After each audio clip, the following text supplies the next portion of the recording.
Welcome to the Crack House Chronicles, your favorite true crime podcast. I am Donnie, and with me is a man that wants everyone to know that if you say beer 3 times to your bartender, you can catch a pretty good buzz. That's Dale. Yeah, that's a good deal. Yeah, man. Yeah. You always got to say at least 3 times, right? Yeah. Beer. One while Beer. you're waiting, one when you get one, and one for the dessert. That first one, you just chug it down, then the next one you sort of nurse it a little bit, or... Depends. The first one's definitely going quick. I don't know about this nursing thing. No, just sort of kick back and relax with the second one and the third one. I guess if you get injured, you'll need to nurse it. Yeah. How about that? That's it. What's going on today, dude? You know, same old, man. Same old. Rocking and rolling. Doing a in the episode house. in the house. In the house this morning. That's right. You got any good shout-outs? Anybody you want to talk about? Yeah, look at there. Oh, man. Yeah, look at there. We have another Apple 5-star 5-star review. And this comes from a person with opinion. Sounds man. serious, doesn't it? Yeah, it does. Kind of scared. Anyway, it says, researched, conversational, respectful. I love podcasts with 2 co-hosts who really know how to banter and not reading a script in a monotone voice. You guys do such a great job researching the cases. Lots of information about the people, not just the incidents that landed them on a podcast. This helps humanize them and makes for a much richer listener experience. Oh, man. And the way that you talk with one another is evident about how much you respect one another and the people involved in these cases. You never cuss or speak over one another. You're not snarky, and you just give enough about your own lives so that we can connect not only with the cases you present, but with you as host. Thank you! ! And then it's got a little thing at the bottom. Okay, y'all do cuss, which isn't necessary. I don't really like it, or I don't really care for it, but I guess I can't stop you. LOL. Okay. Well, on that, we probably do let one slide here and there, but we definitely try to keep it to a minimum, and usually it's either in a quote or if I'm really pissed off or something. Yeah. Because I really don't care for that either. Yeah, because sometimes in the story there's, like you said, quotes we have to use that's been said or something. Right. But then other times, you get something funny across, you have to throw a little word in there every once in a while. Or not funny, or if I'm just, if you just kind of get a little emotional, I guess. Yeah. Kind of wrapped up in it. But I agree with you 100% on that. There's several podcasts that we listen to sometimes just to get more information, to just have a ton of stuff in there that, it just kind of gets old to me. Yeah, drop a F-bomb every other word. Every other word. Yeah. And it is basically for no reason. Yeah. So, I get that. We really appreciate the tremendous review here. It's pretty neat. If anybody else wants to go to Apple Podcasts and leave a 5-star rate and review, you can. You got to write something in that box, and we get a notification, and you get a big old shout-out. Yeah, that's right. Yeah, so thanks a lot, and we do try to keep it to a minimum. I ain't going to say there's none in there, but, it is what it is. That's it. That's it. But this week, Dale, man, we got a crazy case. Yeah. Whew. Yeah, this is another Halloween case we're doing, and it's nothing like Cindy song. No. This is your only warning. This is rough. Yes. Yeah. If you don't want a rough one, just skip to next week. Yeah, that's right. Or at least let it play long enough to where we get a count. There you go. First of all, before we get started, man, I just want to make reference that we lost a good friend of the show and of mine. Mr. Paul Diano passed away earlier this week, and it's been weighing on me pretty hard. So, But anyway, rest in peace, Paul. Of the Iron Maiden. Brother. Yeah. Yep. Not original, but for the singer on the first 2 albums anyway, on Iron Maiden and on Killers. Yeah. He was the vocalist on both of those records and was with them for several years. But anyway, rest in peace, Paul. Oh, yeah, man. That's sad. It really is. Yeah. All right, Dale, after this short break, let's get into it. We're going to get into this episode. Let's do it. All right, man, we're back. And today we're talking about the Toolbox Killers. Yes, we are. Yeah. This is going to be rough. But it is a Halloween case that we wanted to do. And we can try to keep it as non-rough as we can, but it's still going to be rough. Yeah, that's right. These dudes are rough. Yeah, we're talking about 2 guys today. And the first guy we're talking about of the Toolbox Killers, his name was Lawrence Bittaker. Lawrence Bittaker. Yep. And just a little bit of background on Lawrence Bittaker. Dale, he was born Lawrence Sigmund Bittaker in Pittsburgh, Pennsylvania on September the 27th, 1940. And he was an unwanted child of a couple who had actually chosen not to have kids. Right. And he was placed in an orphanage by his mom. Right. And was adopted as an infant. So he was adopted pretty quick. Yeah. And his adopted father worked in the aviation industry, so I guess he had a pretty good job. Yeah, sounds like it. Which required the family to move around quite a bit, all over the United States.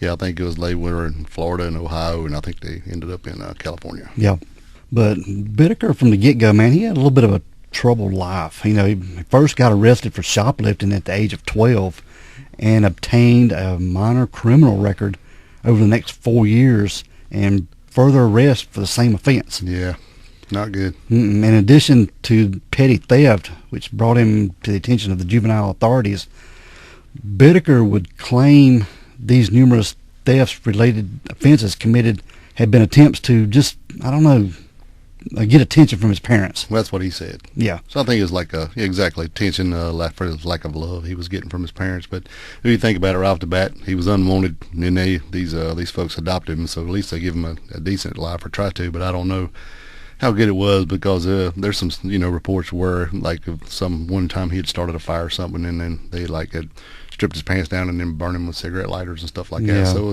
it was a rough childhood for sure. But Lawrence, in his childhood, he was reported to be pretty smart. Very. He had an IQ of 138. Which is about 1% of the population. Oh, yeah. 138 or higher. But, we've done a lot of serial killers, a lot of killers who had a high IQ. It's weird, isn't it? It is very weird. Makes you wonder what's going on in their brain. Well, I think the IQ is very smart, and a lot of other stuff is, I don't know, maybe it takes up for emotional loss. Could be. Where they're kind of on a flat plane. They don't really have a lot of ups or downs. It's just kind of numb. Mm-hmm. I don't know that for sure. It just kind of seems like the stuff we do, that just kind of way it comes out. And I'm not saying anybody has a high IQ is like that, but a lot of the ones that we run across are like that. Yep. And Bittaker even dropped out of high school in 1957. He's probably bored. Yeah. And by this age of his adolescence, he and his adopted parents, they were living in California. Right. And within a year of dropping out, he'd been arrested for car theft, a hit and run, and evading arrest. And these offenses, he was imprisoned at the California Youth Authority, where he remained until he was 18 years old. So he's a very troubled child. Yeah. And when he got out, he discovered that his adopted parents had disowned him and moved to another state. And he would never see his adopted parents again. Well, that's got to be a blow, huh? Man, he was just 18 and freshly out of prison and on his own. Yeah. Yeah. With nothing. Nothing, man.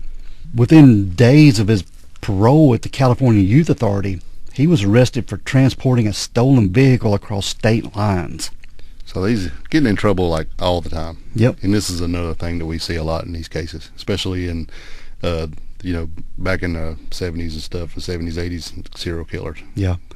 And in August of 1959, Bittaker was sentenced to 18 months imprisonment to be served in the Oklahoma State Reformatory.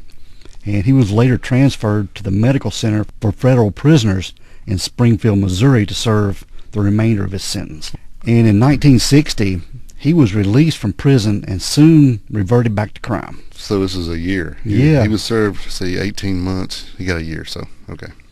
And within just months of his release, he'd been arrested in Los Angeles, California for robbery, and in May of 1961, he was sentenced to 15 years imprisonment. While incarcerated for this robbery, he was characterized by a psychiatrist as being highly manipulative. Right. That could be coming from his IQ. Oh, yeah, for sure. He's smarter than everybody else. And the psychiatrist also described Bittaker as having considerable concealed hostility. That was in quotes. And he was released on parole in 1963. So he got 15 years and he served, was this 2? Oh, yeah, after 2 years. Yeah. And he was released on parole in 1963 after completing 2 years of his sentence. And in October of 64, just a little over a year later, he was imprisoned again for parole violation. He just can't stay straight. He can't stay out of He can't trouble. stay in the straight and narrow, is it? No. And Bittaker underwent further examinations by 2 independent psychiatrists, both of whom classified him as a borderline psychopath. Imagine that. And they described him also as highly manipulative, and he was an individual unable to acknowledge the consequences of his actions. And Bittaker explained to one of his psychiatrists that his criminal activities gave him a feeling of importance made him feel, powerful.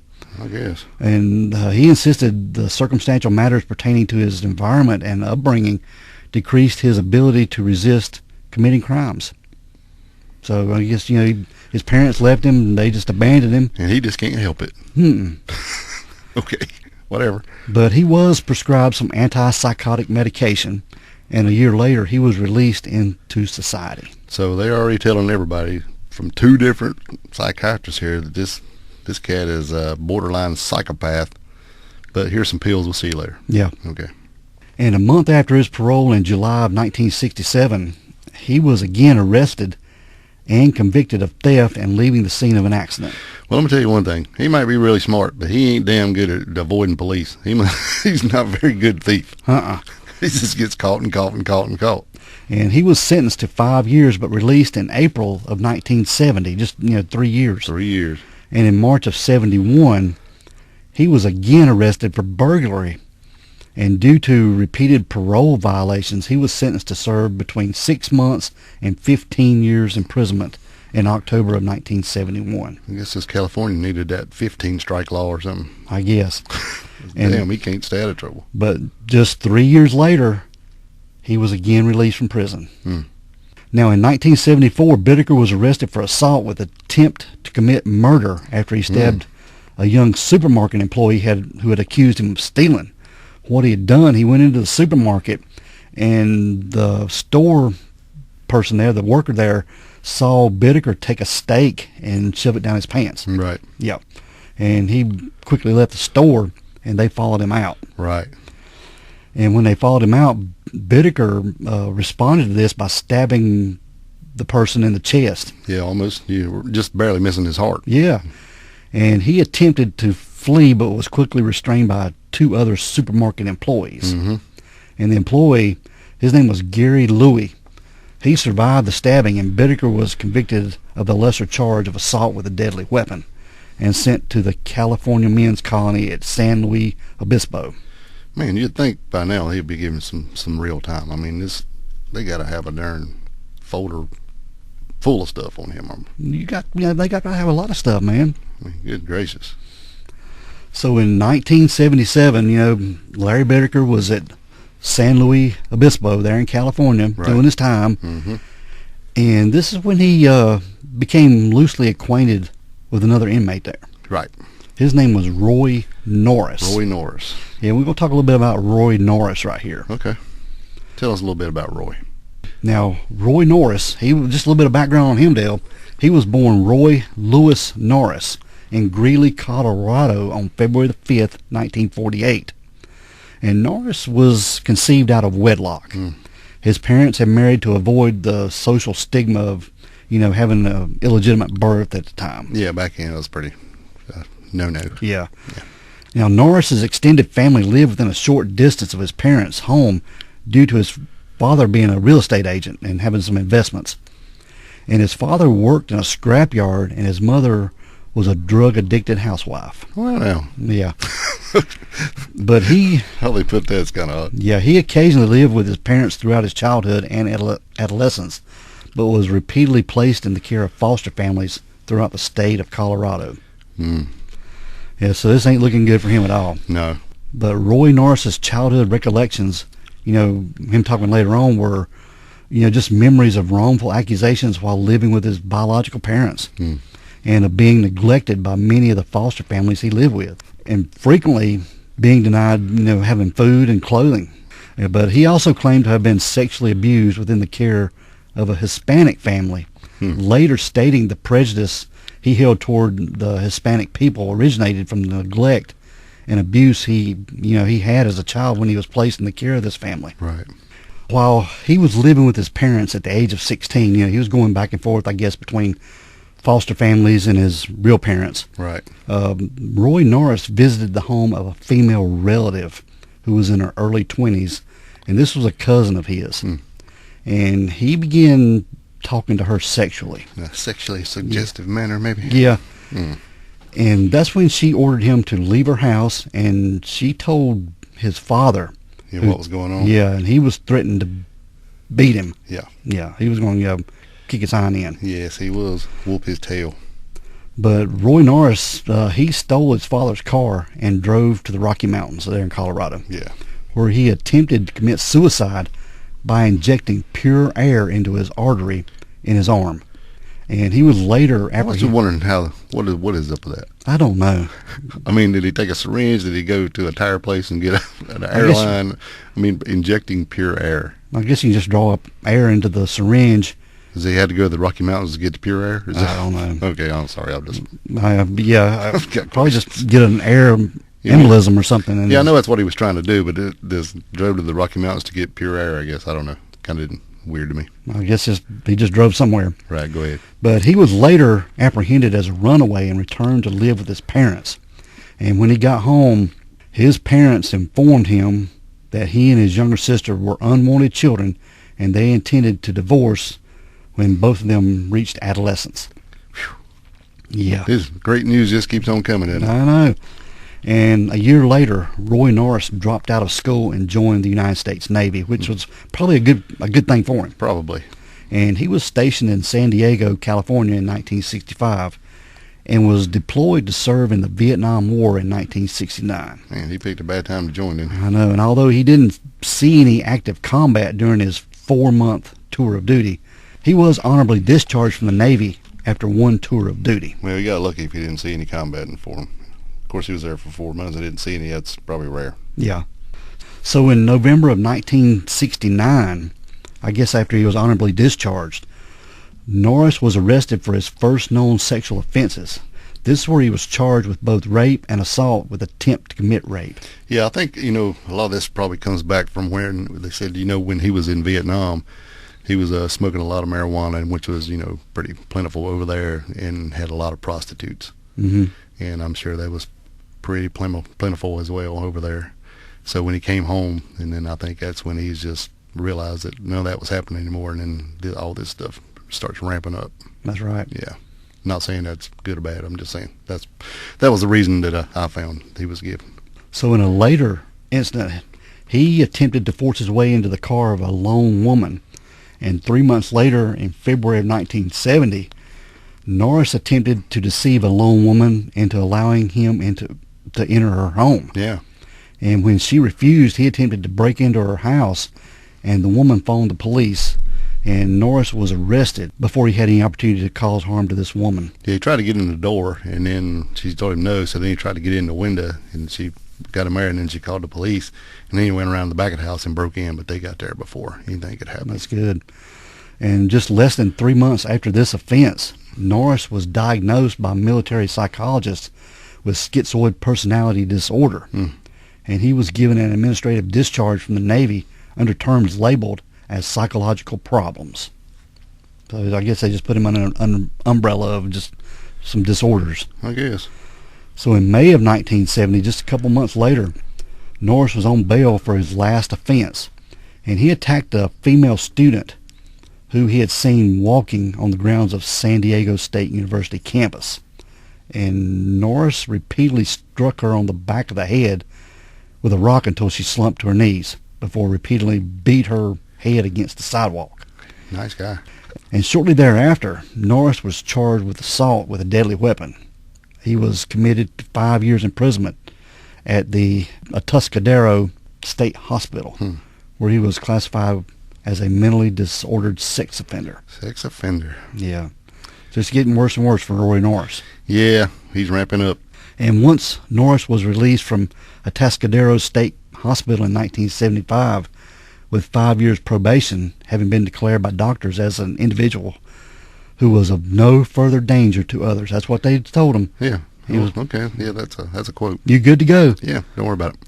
And just 3 months after his release, Norris approached a 27-year-old woman walking home from a restaurant in Redondo Beach and offered her a ride on his motorcycle. And she declined. Yeah, no thanks. And Norris, he parked his motorcycle and grabbed the woman's scarf, twisting it around her neck before informing her that she was about to be raped. And he dragged her into the nearby bushes. And the woman fearing for her life, she didn't resist the rape. Right, she just let it happen. Yeah. She probably knew he was not a danger to others, Oh, yeah. Yeah. But the rape was reported to the police, and they were initially unable to find any perpetrators on this. Mm-hmm. But it was 1 month later, this lady, she observed Roy Norris's motorcycle and noticed the license plate, which she immediately gave to the police. Yep, smart woman. And Roy Norris was arrested for the rape, and 1 year later he was tried and convicted for this offense and was sent to the men's colony there in San Luis Obispo, Right. where he was incarcerated. And that's where he would meet Bittaker. That's right. So Lawrence Bittaker and Roy Norris, they became pretty acquainted in 1977. And you can tell these two fellas get together, this ain't going to be good. Mm-mm. And 1 year after Norris had arrived at San Luis Obispo, Bittaker's initial impression of Norris upon his arrival at the men's colony was that he was a savvy individual who largely associated with hardened criminals from motorcycle gangs. That's what I guess him riding a motorcycle. Yeah, I guess so. And also in addition to dealing in contraband drugs. Mm. But these two guys, they gradually became more closely acquainted and began talking in friendly terms. And Norris even taught Bittaker how to make jewelry. Well, he's Yeah. making some jewelry. I guess you got to have something to do in prison. Yes. But according to Roy Norris, Bittaker saved him from being attacked by some fellow inmates on at least 2 occasions. Yeah, and this is odd to me because, Norris is way bigger than Bittaker, but maybe Bittaker was more ferocious. Could have been. I don't know. And just jumped in and pulled him off of him. We I don't guess. really know what kind of attack this was. We just knew it was. He saved him on 2 occasions. Yes. So by 1978, these two guys had become close acquaintances, discovering they shared an interest, not in jewelry, Nope. but in sexual violence. Mm-hmm. Yeah. And Norris also divulging to Bittaker the biggest stimulation for him was seeing frightened young women, Yeah. adding that the primary reason he had amassed a lengthy record for sexual offenses. Yeah, that was his reasoning. Yeah. And Bittaker, who was not known to have committed any sexual offenses prior to meeting Roy Norris, he divulged to Norris that if he ever raped a woman, he would kill her so there wouldn't be any witnesses to the crime. Yeah, he was already thinking ahead, wasn't he? Oh, yeah. Thinking way ahead. Mm. And when alone, these guys, they regularly discussed their plans to assault and murder teenage girls after they were released. Yeah, they had a plan that they were going to murder one girl from each year from the ages of 13 to 19. And they would just see how long they could go or how long they could tolerate whatever they were going to do to them. Mm-hmm. And they also vowed to each other to become reacquainted once they were released from prison. Yep. 13 to 19 was their target. Yeah, age girls. See the difference in Man. savagery. So Larry Bittaker was released from the men's colony on October 15th, 1978. And he returned to Los Angeles and found work as a skilled machinist. And this work earned Bittaker close to $1,000 a week. In 1978? Yes. Which is like, what, $4,300 a week or something now. That's big money, man. That's big money, Yeah. These people don't make that today. No. But he was classified himself as a loner, and he became friendly with several people in his neighborhood, earning a reputation as a generous and helpful person who occasionally donated money to the Salvation Army. And on one occasion, he is known to have purchased a large quantity of fast food and wine, which he handed to some homeless people there in downtown L.A. It's kind of odd, isn't it? Yeah. So I guess he could be a decent person for a Yeah. while. I guess he could. Yeah. Helping people out. But Lawrence Bittaker was particularly popular among local teenagers, and later admitted the primary reason he always had beer and marijuana with him in his Burbank motel. Right. And all the teenagers would come over and hang out and socialize and Yeah, there at the take motel. advantage of his free alcohol and drugs. Yeah, there it is, Burbank motel. Yes. Now, on January the 15th, 1979, 3 months after Larry Bittaker was released from the men's colony there in California, Roy Norris was released from prison, and he moved to his mother's home in Redondo Beach, California. And within 1 month of his release, he had raped a woman who he then simply abandoned in a desert. Man. He soon found employment as an electrician in Compton, California. Yeah, I think he learned some of that in the military. Mm-hmm. Yeah. And shortly thereafter, he received a letter from Larry Bittaker. Yeah. And in late February, these two guys met at a hotel, and they rekindled their plan to kidnap and rape girls. Hey, buddy. Yeah. What's happening, man? By the way, and it kind of makes me wonder if these two had never been able to connect outside, how big a difference would it have made. Of course, Norris is already raping, so it's kind of odd that he's already raping and the other guy's giving money to the Salvation Army. Yeah. There's two different ends of the spectrum. Way two different paths, yeah. Yeah. Until he sends this letter and then they get back together and start rekindling old memories. Man. So, in order for these two guys to abduct teenage girls, Larry Bittaker decided they would need a van. Right, they're going to need a place to do it. Mm-hmm. Like he said, well, you could have got a station wagon or something, but a van, that would be perfect. Yeah. A big van. And with assistance of Roy Norris, Larry Bittaker purchased a silver gray 1977 GMC Vandura. He bought it in February of 79. Yes. And the vehicle was windowless on one side and had a large passenger side sliding door. Right. Like those most typical 70s vans had. Oh, yeah. Well, it is what it is. Yeah. And according to Bittaker, when viewing the sliding door, he realized he or Norris could pull a teenage girl in real close. Right. Well, they could pull up and slide the door open. They wouldn't have to open the door to get out, Yeah. And then this big hole to chunk them in. That's what they were going to do. Right. But they would name this van Murder Mac. And I was wondering what about this, but, in one of the documentaries we watched, it's like that was back when everybody was talking big about Mack trucks and all this stuff. And that's why he went with Murder Mac. I didn't know before. Well. Yeah, because I was like, it didn't even make sense to me. Why would he call it Murder Mac? But then it was like, yeah, it was a kick off the Mack truck thing going around, even though it's spelled M-A-C here, I guess. So they had their van. Yep, they had their place. Yep, and they were riding around California.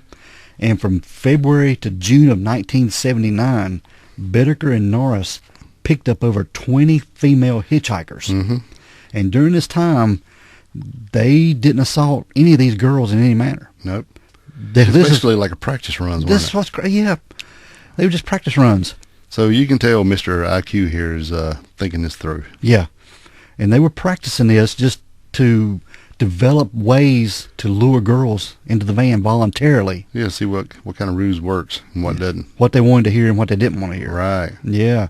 So in late April 1979, these two guys, they found an isolated fire road in the San Gabriel Mountains. Yep. And Bittaker drove up to the locked gate, and he took a crowbar, and he broke the lock on this gate, and he replaced the lock with one that he had owned. It's pretty smart. Yeah, so they owned this road and this gate. And it was like up on top of this mountain. These old fire roads were just meant, to have places to get up there with those wildfires, and I guess probably could help stop a fire if it's like a dirt road up through there. Also give them access to the mountains. So it's not like highways. It was just way out in the middle of nowhere. Just roads cut across these mountains. Mm-hmm. That's why it was locked up. So when he broke his lock off and put his own lock on, it still looked like it was maintained by whoever was coming by. So I'm sure they didn't think nothing about it. Yeah. So they could open it, go in, lock it back, and drive up in there, and nobody'd ever know they were there. That's right. So they were out driving around trying to find women to abduct and rape. So they rode around for a while. They picked up, like you said, 20 or so, run all these practice runs to see what would help them get girls in the van easily or voluntarily. They went out and found a very secluded location and secured it. Yep. And now they're ready. So we're moving up to June the 24th, 1979. Right. And this is when they see a young girl. It was a 16-year-old girl. Her name was Lucinda Lynn Schaefer. Mm-hmm. And she was last seen leaving a Presbyterian church meeting in Redondo Beach. Yeah, I think she had actually went to the meeting and then decided she just didn't want to stay and was going to walk back home. Yes. And in some written accounts of this event, of this day, Bittaker stated that him and Norris first finished constructing a bed in the back of this van they had. Mm-hmm. Yeah, they had the bed, and they had a place under the bed where they could hide. Yeah, it was built on a platform. Yes. Yeah. Mm-hmm. And they'd placed some tools there in the back, too. So it had storage underneath it, so, they could hide a body or they could hide themselves underneath it and then whatever else. And a cooler with beer and soft drinks. Already thinking. Yep. So this was approximately 11 a.m. this day on June the 24th, 1979. Yeah, they just take out right around. Yep. go by the beach and drink some beer and smoke some grass, flirt with some girls and see what happens. Mm-hmm. Basically saying they didn't have no set routine. They were just flying around. Yep. Winging it, as you say. And about 7:46 p.m. that evening, Norris spotted Schaefer walking down the side street toward her grandmother's home and told Bittaker, there's a cute little blonde. And after unsuccessfully attempting to try to get Schaefer into their van with some offers of marijuana and a lift home, Bittaker and Norris drove further ahead and parked alongside the driveway. Right, yeah, they pulled up to her and asked her, you know, if you want to ride, you want to go smoke some grass, and she's like, no, and so they just like, well, hell with it. He said he had U-turned and went down and pulled down ahead of her and just pulled over to the side of the road. Yeah. That's when Norris exited the vehicle, opened the passenger side sliding door, and leaned into the van. Like he was doing something. Yeah, with his head and shoulders obscured from view from behind the door.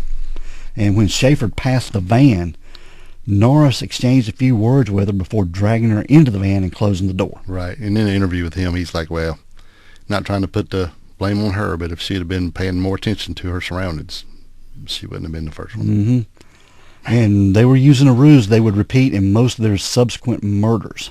Bittaker turned the radio volume full blast as Norris was in the back trying to get her under control, and he gagged her and tied her arms and legs with duct tape.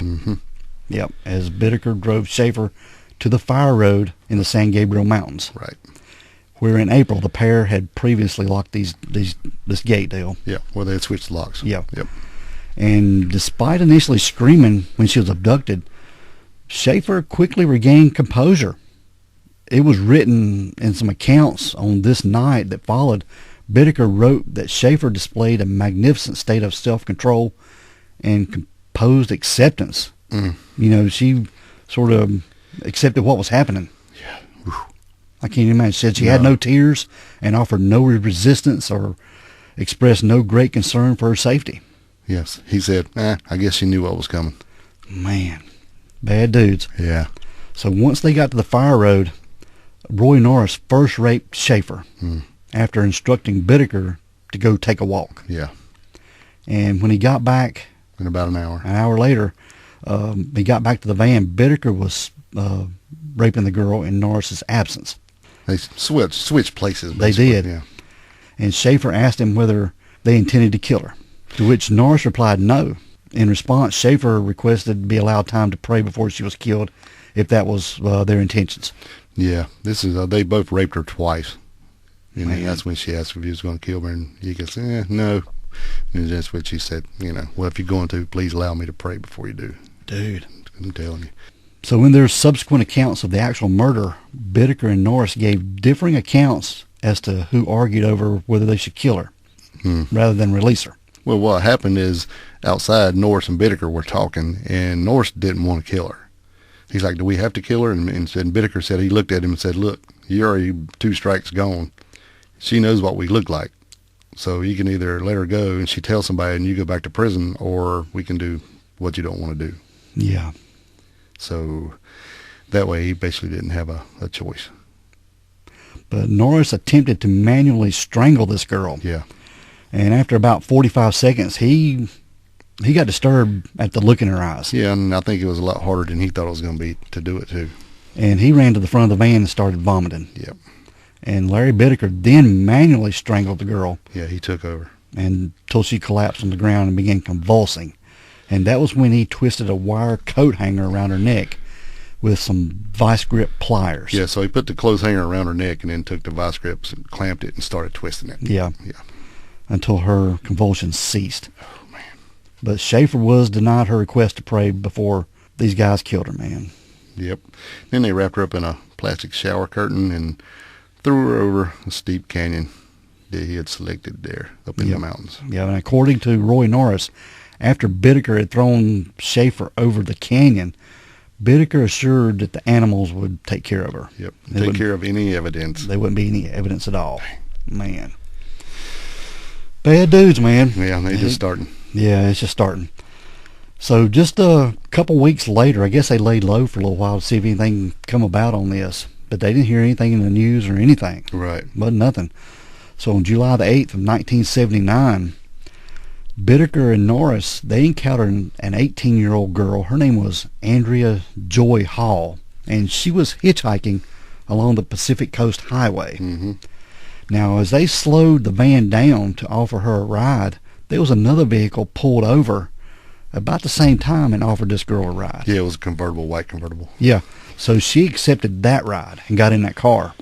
So Bittaker and Norris, they followed this car for quite a while. Yeah, Norris is pissed off. He's like, damn, somebody done picked her up. And then Bittaker said, just use patience, my friend, just use patience. So they actually, so when she got in the car, they actually followed that car for miles. And then finally this car pulls over to let her out.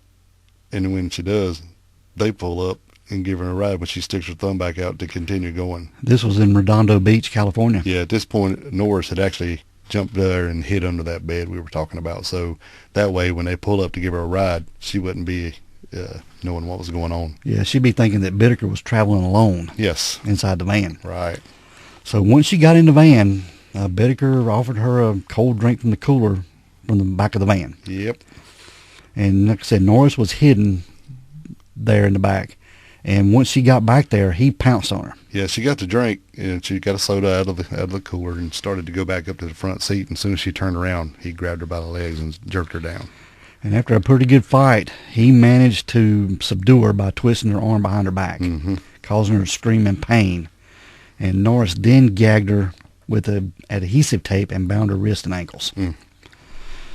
And this is when they drove back up to that location at the San Gabriel Mountains. Right. Yeah, through that locked gate that they owned. And at this location, she was raped twice by Bittaker and once by Norris. While Bittaker was raping her for the second time, Norris saw what he believed to be a vehicle that was coming close, so he could see the headlights. Right. And Bittaker clapped his hand over the girl's mouth and dragged her into the nearby bushes as Norris drove in an unsuccessful search. I guess he got in the van and was looking to see what he could see. Right, see if it was actually a car coming or not. And when he got back, the two guys drove to a location further into the mountains. And Bittaker forced Andrea Hall to walk uphill naked alongside the road and then perform oral sex on him before ordering her to pose for several Polaroid pictures. And this is another thing they like to do. They would get his Polaroid camera out and take pictures of these girls and tell them what he was going to do to them and how he was going to torture them as he was taking the pictures to get the look on their face in these pictures. The terrified look. That's what they got off on. Man. Now, Bittaker and Norris drove Andrea Hall to a third location where Bittaker again walked Hall up a nearby hill, this time as Norris drove to a nearby store to get some alcohol or beer or something. And when Norris returned, Bittaker was alone and in possession of two further Polaroid pictures he had taken, both of which depicted Andrea Hall's face and expression. Norris later, he described these as sheer terror. Right, as she begged for her life to be spared. Man. Like I said, that's what they got off on. Yes, this is rough. And Bittaker informed Norris that he had told Andrea Hall he was going to kill her and challenged her to give him as many reasons as she could come up with as why she should be allowed to live. Right. And this is right before he thrust an ice pick into her ear all the way into her brain. Ice pick, dude. Yeah, and then turned her over and thrust the ice pick into the other ear, stomping on it until the handle broke. Right. And later he would say that he's seen this happen in a movie. And he's like, it didn't kill her. So he said, I should have known it wasn't going to work. I've seen it in a movie. So he tried to kill her this way, but it didn't work. It just caused intense pain, I mean, can you imagine? I mean, you've had ear infections, right? Oh, God. Yeah. And they're terrible. I mean, you imagine this. Yeah, ice pick. I mean, it's 3 or 4 inches long, at least. Yeah. Driving that into your skull and then flipping around the other side and then stomping it in because you don't die. And then end up being strangled also. And then they threw her body off a cliff. Yep, just like trash. Yeah. Damn. So, there's some time passed. They took a little break. They didn't do anything for a couple months. So on September the 3rd, Bittaker and Norris, they observed two girls. Their names were Jackie Gilliam and Leah Camp. Right. And these two girls were sitting on a bus stop bench near Hermosa Beach. Yeah, these two girls had got together. They were walking to go to the beach. and just happened to stop and sat down on the bench there just to wait and rest a little bit before they continued on to the beach. Yeah, they were hitchhiking. Yeah, and they were really close to the beach. All they had to do, really, according to the documentary, was basically going across the street about another block and they would be at the ocean. Mm-hmm. So, but then the van pulled up. So they offered the girls a ride and some marijuana. Right. So they was like, well, what the heck? So they accepted. And shortly after they got in the van, the girls realized that Bittaker wasn't going to the beach. Right. He had steered the van off the Pacific Coast Highway and was driving away from the coast. Yeah, yes. Toward the San Gabriel Mountains. Yeah, and they called him out on it. And when the girls, they protested all this, both Bittaker and Norris, they, so they were going to go up here and smoke some marijuana. Right, we got to go to a little safer place so we can smoke some weed. Yeah, just hang out. These girls wasn't buying it. No. No. This is when one of the girls, the Lamp girl, Leah Lamp, who was only 13, man. Yeah, she attempted to open the sliding door. And this is when Norris hit her on the back of the head. It was a sock filled with BBs. Yeah. Yeah, like a lead weight. Oh, yeah. Knocked her on the back of the head. It's like a old school blackjack almost. And briefly knocked her unconscious. I bet. And then they overpowered Jackie Gilliam. Who was only 15. Yeah. As he began to bind and gag Gilliam, Leah Lamp regained a consciousness. It started coming to, yeah. Yeah, and attempted to get out of the van again, whereupon Norris twisted her arm behind her back and dragged her back into the van. And, I mean, they had a fight going on back there. And as this struggle ensued, Bittaker, noting the girl's struggle was in full view of potential witnesses. Yeah, he was right in front of some tennis courts. Yeah. In a kind of a upscale neighborhood. Yeah. And they saw this going on. And everybody stopped and was watching going on. And then in the documentary, Bittaker said he turned and said, "Sorry, don't worry, she's having a bad LSD trip." And threw her in the van. And the people would go, and start playing tennis again. Yeah. Nobody called the cops. Man. So that's when they got them back in the van and finished binding and gagging the two girls. Yep. And the two girls were driven to the San Gabriel Mountains, where they were held captive for almost 2 days. 2 days of this. Being bound and gagged between repeated instances of sexual and physical abuse. Yeah. And both men slept in the van alongside these two girls. They're hostages. Yeah, they was taking turns. One would be on guard and the other one would sleep in there with them. Yep. And it was on one occasion, Bittaker walked Leah Lamp onto a nearby hill and forced her to pose for some nude pictures, pornographic pictures, before returning her to the van. Right. And Bittaker also asked Norris to take several Polaroids of himself and Gilliam, both nude and clothed. And the first of 3 instances in which Bittaker raped Gilliam, the 15-year-old. And he also created an audio tape recording of himself raping her. So they took a cassette recorder and hit record so they would go back and relive this, listening to this assault. An audio tape recorder. Yes. Yeah. Man, and also he forced the girls to pretend she was his cousin. Yeah. The girl, this was reminding him of his cousin that he tried to hit on way back. Yep. I can't even imagine the pain and the stuff these girls are going through. And that's fixing to get a lot worse. And he was informing Jackie Gilliam to feel free to express her pain. That's what he wanted to hear. Yeah. And Larry Bittaker is also known to have tortured Jackie Gilliam by stabbing her breast with an ice pick. He got out the toolbox. Yeah. Pulled out his pliers. Yeah, and tore off part of one nipple. After almost 2 days of captivity, Leah Lamp and Jackie Gilliam were murdered. Yes. And at Bittaker's trial, Norris claimed he had suggested that Gilliam be killed quickly, as unlike Leah Lamp. Right, but Bittaker said, nope, they only die once. Yes. Saying he ain't doing anything quick. He's got, you can only do this one time, so he's going to do it the way he wanted to do it. And Jackie Gilliam was struck in each ear with an ice pick and then strangled to death. Oh, my. Yeah. Him and his daggum ice pick. Oh, man. Can you imagine? I mean, he's probably got a pile of ice picks in that So he's ice toolbox. picking, and now he's got his pliers, and he's grabbing parts and sticking them in parts and stabbing her in the breast and ripping her nipples off. These dudes are savage. Yeah. And after Larry Bittaker had murdered Jackie Gilliam, he then forced Leah Lamp out of the van through the exit sliding door. Bittaker shouted to her, "You wanted to stay a virgin? Now you can die a virgin." Yeah. Before Norris struck her in the head with a sledgehammer. Sledgehammer. And Larry Bittaker then strangled Leah Lamp until he believed she had died. When Lamp opened her eyes, Norris again bludgeoned her repeatedly as Bittaker strangled her to death. So strangling her and beating them in the head with sledgehammers. Yeah. And the bodies of these two girls were thrown over an embankment into the brush. Dang. Yeah, bad news, dude. Bad dudes, dude. Yeah. Bad dudes. So we're moving up to October the 31st of 1979. You know what this day is, don't you? Halloween. This is when Larry Bittaker and Roy Norris abducted their final victim on Halloween. Her name was Shirley Lynette Ledford. Yep. She was 16 years old, and she was abducted as she stood outside a gas station. And she was hitchhiking home from a Halloween party. You know, these guys are riding around trying to find something to do. They had to find somebody for Halloween. I But think. all they saw was people in groups trick-or-treating Yeah, out. because everybody's hanging out together. Yeah, but they saw Lynette Ledford by herself. Yeah, walking home. Yeah, so that's when they offered her a ride. Yeah, and this one's a little rougher, too, just because it's basically she knew who he was. Yeah. She had worked at a restaurant Larry Bittaker went to a lot. Yeah, he frequented her, yeah. Yeah. So she was a waitress there, so they had a recognition there. They knew each other. They probably didn't know each other, but they recognized each other. So Yeah. she probably like, well, if he's going to give me a ride, then, I know I've seen him at the I know this restaurant. guy. Yeah, I see him all the time. So she accepted the ride and got in the van. Mm-hmm. And Ledford was offered some marijuana by Norris, which she refused.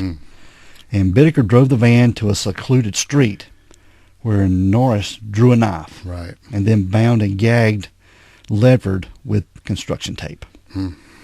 Bittaker then traded places with Norris. Well, at this point, they decided they didn't have to drive all the way to the mountains. No, they won't do their deed in the van. They were just going to ride around in the van. Nobody's going to know. They could turn the radio up if stuff goes bad or whatever. Now they're a little bit more, Brazen and brave. yes, there you go. So they were riding around the van with Shirley Ledford back there. And after removing the construction tape from her mouth and legs, Bittaker tormented Ledford, initially slapping and mocking her, and then beating her with his fist as he repeatedly shouted to her, "Say something." Yeah, he Say wanted her something. to scream. He just wanted her to scream. And she began screaming, shouting, and he would say, "Scream louder." Well, he would ask her as he smacked her around in the face, "What's the matter? Don't you like to scream?" And he would hear her harder and harder. Yes. And torturing her with pliers, both between and throughout instances, he raped and sodomized her, man. Yep, over and over. And repeatedly, Shirley Ledford can be heard pleading for the abuse to stop, making statements such as, "Oh, no, no, no," and sounds of Bittaker, extracting, getting sledgehammers and pliers from the toolbox. I mean, these All sounds while can be recording heard, yeah. Recording all this. Yeah. And Norris described hearing screams, constant screams, coming from the back of the van as he was driving. As he was driving them around. Yeah. And shortly after Norris and Bittaker traded places, he himself switched the tape recorder that Bittaker had used. Yeah, turn it back on. Yeah. And this time, in the rear of the van with Ledford, Norris first shouted for Ledford to go ahead and scream. "I'll make you scream." Yeah, scream or I'll make you scream. In response, Shirley Ledford pleaded, "I'll scream if you stop hitting me." Then emitted several high-pitched screams as Norris encouraged her to continue until he ordered her to stop. Right. He just told her to keep going until he said stop. Yeah.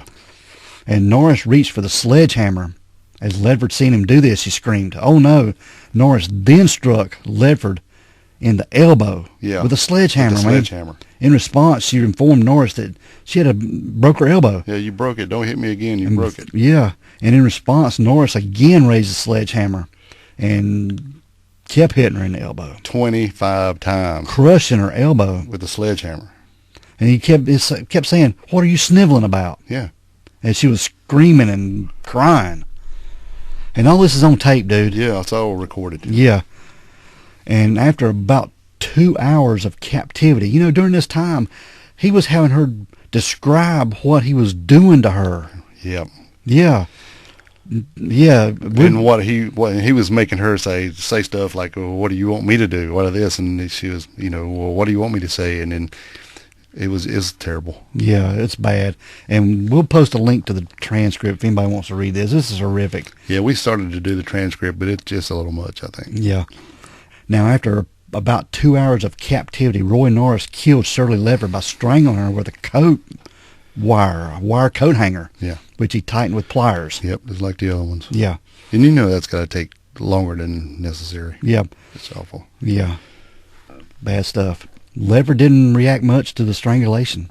Well, I mean, she was after what she's been through. Yeah, she was just beat. I think at one point it was recorded that she just begged him to kill her. Yeah, that was like her last words. Just go ahead and do it. Just go ahead and do it. But this time they changed their MO a little bit. They didn't drive up to the mountains or anywhere to get rid of her body. No, well, you know, he always said he wanted to be bigger than Manson, so they wanted to make sure that at least somebody found a body. Yeah.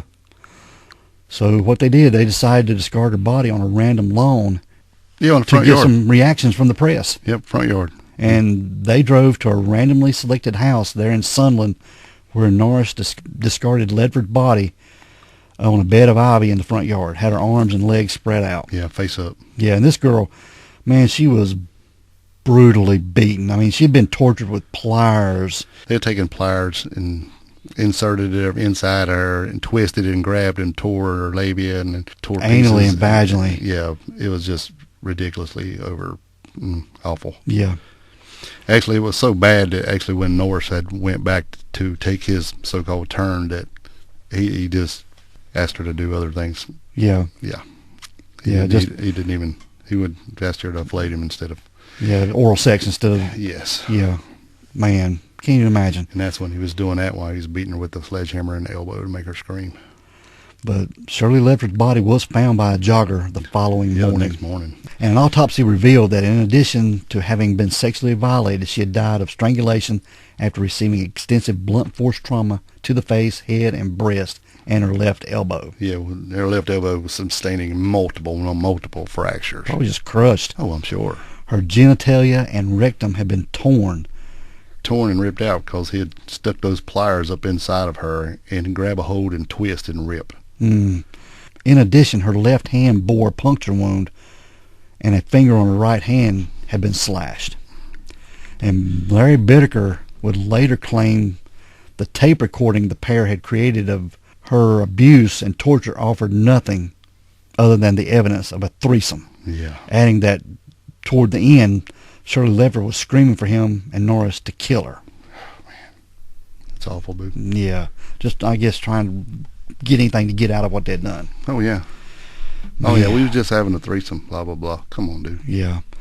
So some time had passed, and in November of 1979, Roy Norris, he had reacquainted with a friend from prison. His name was Joseph Jackson, and they had reacquainted and got to talking a little bit. And Roy Norris confided in Jackson regarding him and Bittaker's exploits over the previous 5 months. So being the weak link here, he just starts bragging to as an old friend. Yeah, he was including graphic detail of the murder of Shirley Ledford, the only victim's body who had been found at the time. Right. And Roy Norris also divulged to Jackson that in addition to the 5 murders he and Bittaker had committed, there were 3 additional instances in which he and Bittaker had abducted or attempted to abduct young girls who had either escaped their attackers in one instance or actually been raped but released. And upon hearing Roy Norris's confessions, Joseph Jackson, he talked to his attorney. Yes. Who advised him to go to the authorities. And Jackson agreed, and he, with his attorney, they informed the Los Angeles Police Department, who in turn relayed the 2 men to the Hermosa Beach Police. Yeah, where they were detectives there. Yeah. So this was, I guess, this Jackson guy being in prison, that was the best thing he could do. Say, look, I don't want a part of this. This is what he told me. Yeah. You need to go check this out. Yes. Maybe trying to help himself out a little bit, also. Yeah. So Hermosa Beach detective, his name was Paul Bynum, was assigned to investigate Jackson's claims as to Norris's confessions of the murders and the attempted abductions and rapes that he had confided to Jackson had occurred between June and October.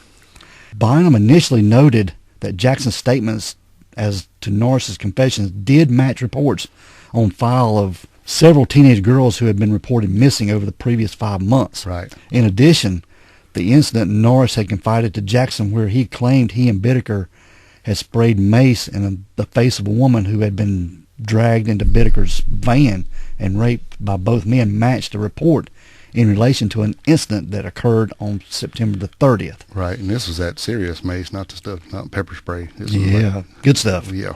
Well, And that's the way you want to put it. in this filed report, a young woman named Robin Roebuck had been sprayed in the face with mace before being dragged into the van and raped by 2 Caucasian men in their 30s before being released. And this girl, Robin Roebuck, had reported the abduction and rape to police, but they had been unable to identify these assailants. Right, so she reported but didn't know who did it and couldn't identify them, so after that she just moved to Oregon. To hell with this, I'm out, you know. Yeah.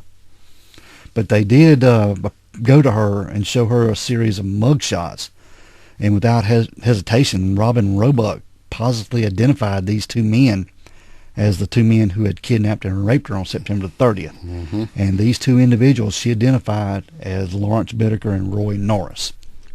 Yeah, so they took a bunch of photos up there, and she knew them right off the bat. Yeah.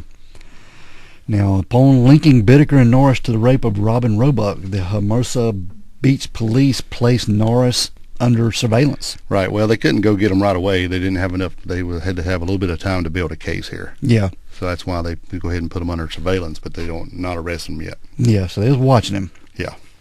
And just within a few days, and it goes ahead and shows that Norris is also, he's the weak link again as they catch him dealing marijuana. Yeah, so they got him for something. So Right, they can take hold him. him, yeah. Yeah. Now, on November the 20th, 1979, Roy Norris was arrested by the Hermosa Beach police for parole violation. Yeah, for selling weed. Yeah, the same day at the Burbank motel where he resided, Bittaker was arrested for the rape of Robin Roebuck. Okay, so they went and picked him up November 20th, so it was almost a month after the last killing. Mm-hmm, Yeah. That's right. Although Robin Roebuck had identified mugshots of Bittaker and Norris, she was unable to positively identify her assailants in a police lineup. Isn't that odd? Yeah, but nonetheless, police had observed Roy Norris dealing in marijuana, whereas Bittaker had been charged in possession of drugs at the time of his arrest, and both were held on charges of parole violation. So they got him for something. So at least they can hold him, yeah. Exactly. And a search of Larry Bittaker's apartment revealed several Polaroid photos which were determined as depicting Hall and Gilliam, both of whom had been reported as missing earlier the same year. Yes. And inside Bittaker's van, investigators discovered a sledgehammer, a plastic bag filled with lead BBs, a book detailing how to locate police radio frequencies. There was a jar of Vaseline, 2 necklaces, and later these necklaces were confirmed to belong to 2 of the victims. Yes. And a tape recording of a young woman in some kind of obvious distress. Yeah. The screaming, repeated pleading for mercy while being tortured and sexually assaulted. Yes. That would be Miss Leopard. Yeah, the mother of Shirley Leopard, named by Jackson as being one of the girls whom Norris had confessed he and Bittaker had killed, identified the voice on the tape as being that of her only daughter. And the voices of the 2 men mocking and threatening Leopard in the process of her torture and abuse were identified as being Roy Norris and Lawrence Bittaker. Also found in Bittaker's motel were 7 bottles of various acidic materials. Investigators would later discover Bittaker planned to use these acidic materials upon their next victim. So they were really planning on ramping up the torture. Yeah. Man. Now, Like the pliers weren't bad enough. and the wire coat hanger choking. Yeah. But inside Roy Norris's apartment, police discovered a bracelet he had taken from Shirley Ledford's body as a souvenir. Also found in the homes of both Bittaker and Norris were Polaroid pictures of almost 500 teenage girls and young women, most of which had apparently been taken at Redondo Beach and Hermosa Beach, with others taken by Bittaker at a Burbank high school. And most of these pictures have been taken without the girls' knowledge or consent. I guess they were just riding around looking at girls and taking pictures. doing a little voyeuristic stuff. And Yeah. So on November 30th, 1979, Roy Norris attended a preliminary hearing in relation to the September 30th rape. And by this stage, Norris was beginning to display some signs of stress, man. Yeah. At the hearing, Norris waived his Miranda rights before Detective Bynum and Deputy District Attorney Stephen Kay began questioning him, initially in relation to the rape of Robin Robeck, Right. then in relation to the statements given by police by Joseph Jackson in the evidence recovered from his and Bittaker's residences. Right, and that was the inmate that he told all his secrets to. Yeah. When he was bragging. I know. Now, initially, Roy Norris flatly denied any involvement in any murders, rapes, or disappearances. However, when confronted with evidence investigators had compiled on him, Norris got to talking. Yeah, oh yeah. Although he did attempt to portray Bittaker as being more culpable in the murders than himself, in what Bynum and Kay later described as casual, unconcerned manner.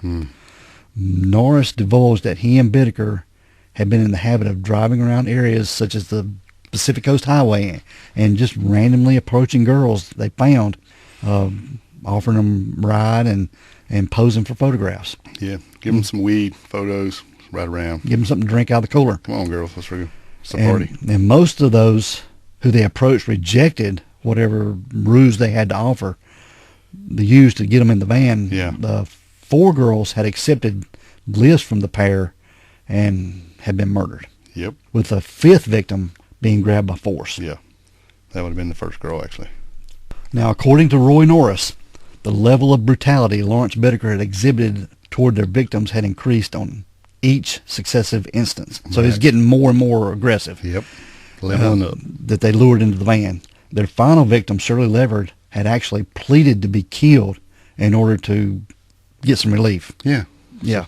God bless. Additional details by Roy Norris provided further corroborating evidence to support his confessions. For example, he knew that their first victim, the Schaefer girl, had been in a meeting at the Presbyterian Church shortly before she was abducted, and that Schaefer had lost one shoe when she was dragged into the van. Right.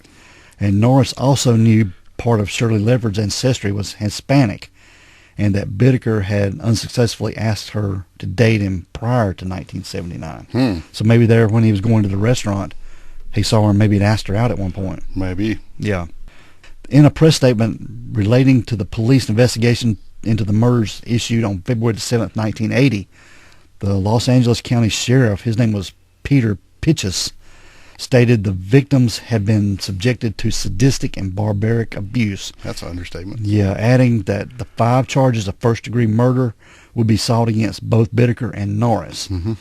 And Sheriff Pitchess also stated that in relation to the Polaroid pictures found in Bittaker and Norris's apartments, police had located 60 of the young women depicted, and none of them had been harmed. Right. So they I guess, looking for those photographs, they were looking for those women. Yeah, and see if anybody else was on a list. Yeah, I mean, can you imagine just going around to these beaches with these photographs and finding these women? I mean, that's about all you could do back then. Yeah. No internet. They couldn't. Oh, no. A lot of footwork. And one of the Polaroid pictures seized from Bittaker and Norris, it depicts an unidentified young white woman alone with Bittaker and Norris in circumstances very similar to the pictures found depicting known victims. You know, the girls Hall, Lamp, and Gilliam. Right. And the young women in the pictures had never been identified. This photograph is indicative there may have been one further victim That they don't know about. Yeah. Yeah. Very, very possible. Very, very possible. So now we get into a little bit of searching. Yeah. Now, Roy Norris, you know, with his confession and all this stuff, he agreed to return to the San Gabriel Mountains. He's trying to get out of this death penalty stuff. Yeah, ain't he is. Yeah. To help search for the bodies of the girls. And Norris took the detectives to an area where he and Bittaker had disposed of their victims' bodies. And despite extensive searches of the areas where he stated the bodies of Schaefer and Hall had been discarded, their bodies were never found. So I guess they had just, animals had gotten to them. Right. But on February the 9th of 1980, the skeletonized bodies of Leah Lamp and Jackie Gilliam Which is the 13 and 15-year-old yes, girls. the 2 girls they picked up at that one time. Yeah. They were found at the bottom of a canyon alongside a dry riverbed, and the bodies were scattered over an area measuring about 100 feet in diameter. And get this, Dale, there was an ice pick that was still lodged in the skull of Jackie Gilliam. That's the one he stomped in, I guess. Yeah, and the skull of Leah Lamp bore multiple indentations, From evidence. the hammer. Yeah, that they could see where the hammer had been inflicted on her skull. All those blows. God almighty. So in February of 1980, Roy Norris and Lawrence Bittaker were formally charged with the murders of 5 girls. At the arraignment, Bittaker was denied bail, whereas Norris, his bail was set at $10,000. And within 1 month of being charged with murder, Norris had accepted a plea bargain in which he would testify against Bittaker in return for the prosecution not seeking the death penalty against him. Right. Now, Lawrence Bittaker's trial began on January the 19th, 1981. He was tried in Torrance, California, before Judge Thomas Fredericks, and the star witness to appear for the prosecution at the trial of Bittaker was Roy Norris, who began his testimony on January the 22nd. And Norris testified as to how he became acquainted with Bittaker in jail and how the pair had formulated this plan to kidnap, rape, and kill teenage girls. Mm-hmm. And he was responding to questions from the prosecutor, and Norris stated that in June of 1979, he had unsuccessfully attempted to abduct and rape a woman who escaped unharmed. When he informed Bittaker of this instance, they both agreed to act on all future abductions. They would kill They were going to act together, yeah. Yeah. So that way you couldn't get away. Yep. And Norris then chronologically recounted to the court the details of each of the 5 murders he and Bittaker had committed. Man. I'm sure he had to tell him every detail, too. Oh, I'm sure. For his, this deal he's getting. Yeah. They had to go through all this stuff. Yeah. Now, the most damning evidence presented at Bittaker's trial was a 17-minute section of the audio tape that the pair had created in Shirley Ledford's abuse and torment. This is the last victim. Mm-hmm. The audio tape, which had been found inside Bittaker's van, in which Norris had earlier testified, Bittaker had repeatedly played as he drove in the weeks prior to his arrest. He was just riding around listening to this tape, man. Just think about this. This guy's taking this torture tape that they've made, and he's just riding around listening to it like it's the greatest hits. Yeah, like it's a mixtape. Yeah. Over and over and over. Man. And it's rough just reading the transcript. I've never heard the tape. I don't even know if you can find the tape. It said it's never been released. The transcript is rough. The transcript is terrible. But it was presented as evidence on January the 29th with Stephen K. forewarning the jury, for those of you who do not know what hell is like, you will find out. Yeah.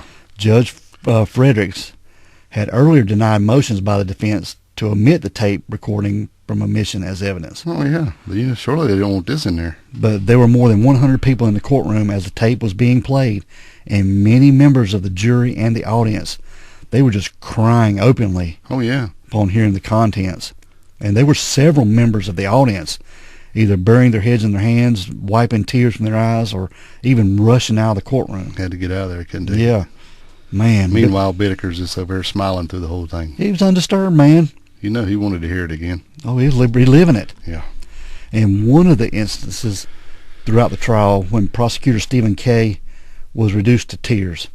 He walked out of the courtroom during recess following the hearing of the recording of Ledford's rape and abuse. K. stated that to the reporters gathered outside the courtroom, everybody who has heard the tape has affected their lives. Oh, yeah. I just pictured those girls, how alone they were and how they died. When questioned by reporters whether the audio tape should have been introduced into evidence, given the obvious psychological and emotional trauma caused to many in the courtroom throughout the content of all this, Kay simply stated, "You're damn right. The audio tape should have been. The jury needs to know what these guys did." Yeah. But on February the 5th of 81, Bittaker testified on his own behalf. I guess he didn't have much of a chance. They were going to put him on the stand. Right. But Bittaker denied any knowledge of the abduction and murder of the first victim, Schaefer, and claimed that he had paid Hall to pose for Polaroids, depicting he had found her at his Burbank motel after Hall. So he's just lying about all Yeah, this. just trying to get out of anything. Yeah. Just throwing shade everywhere. Right. And Bittaker had a similar explanation for the double murder of Leah Lamp and Jackie Gilliam, the 2 girls picked up at the same time. Right. He claimed Jackie Gilliam accepted an offer of money for sex and posing for pictures, and that he had last seen the girls alone with Roy Norris in his GMC van. Mm-hmm. And with regard to the murder of Shirley Ledford, the last victim, Right. he claimed she had agreed to theatrically scream for the tape recorder. Yeah. and that she was not tortured in his presence, but had been left alone with Norris in his van. So he's trying to throw it all back on Norris. Yeah, all you're hearing is audio, so you don't really know what's happening. Right. Well, you do, but you don't. Yeah. And then there's audio of both of them. They both recorded themselves doing what they were doing, so it's hard to say he didn't do it when he did. Yeah.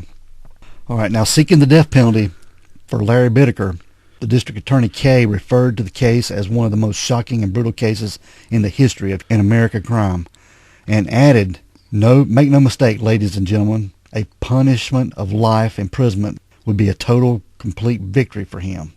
If the death penalty is not appropriate in this case, then when will it ever be? Right.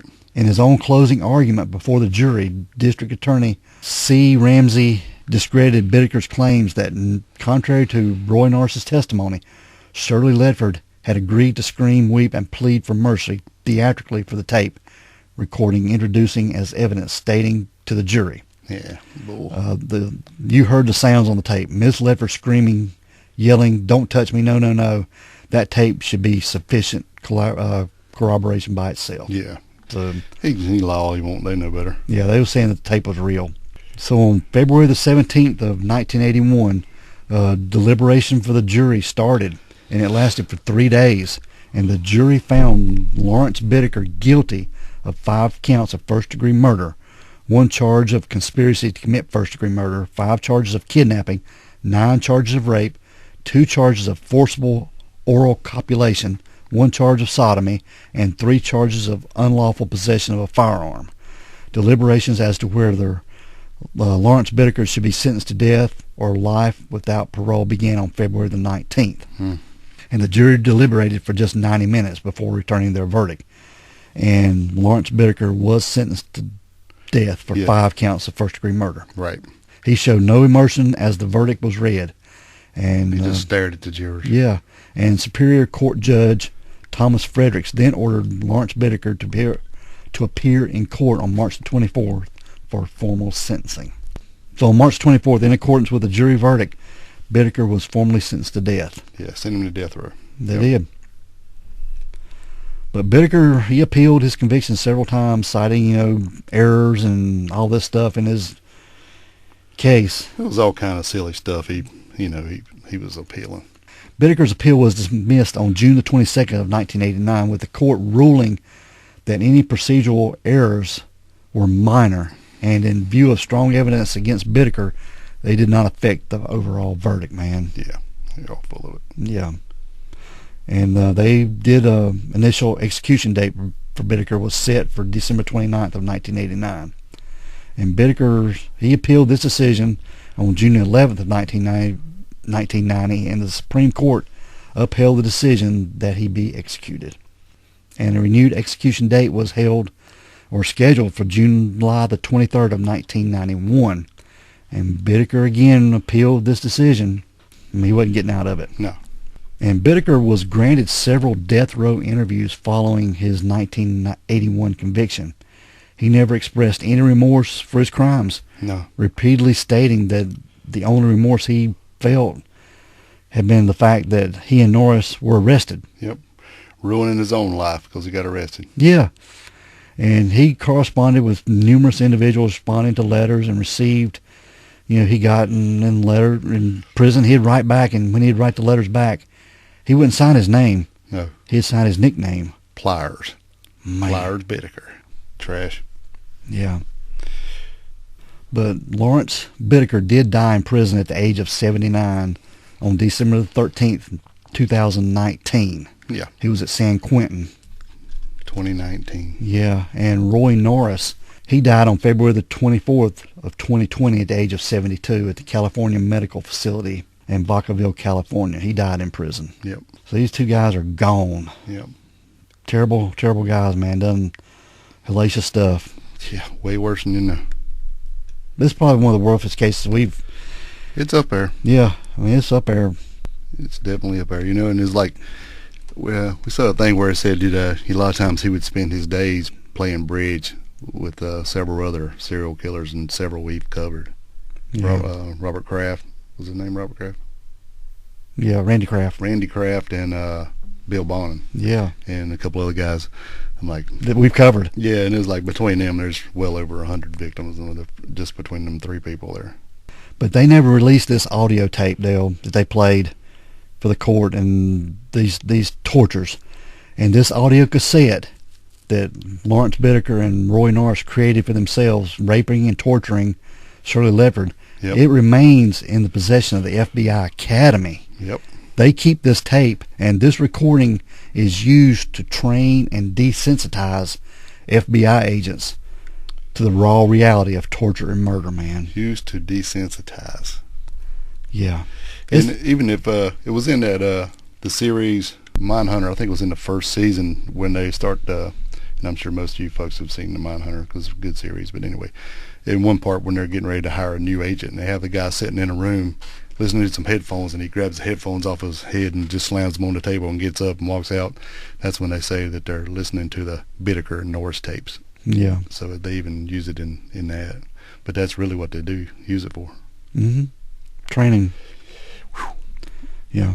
Bad news, man. Yes, very bad. Yep. But that's a Halloween case we wanted to cover. I hope it's not too gruesome for you guys. Oh, it is. Yep, but that is the Toolbox Killers, man. All right, bud. We're going to get out of here, man. Yeah, let's get out of here. We want everyone to be safe.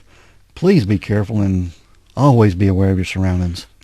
Because the next episode could be about you. This is the Crack House Chronicles.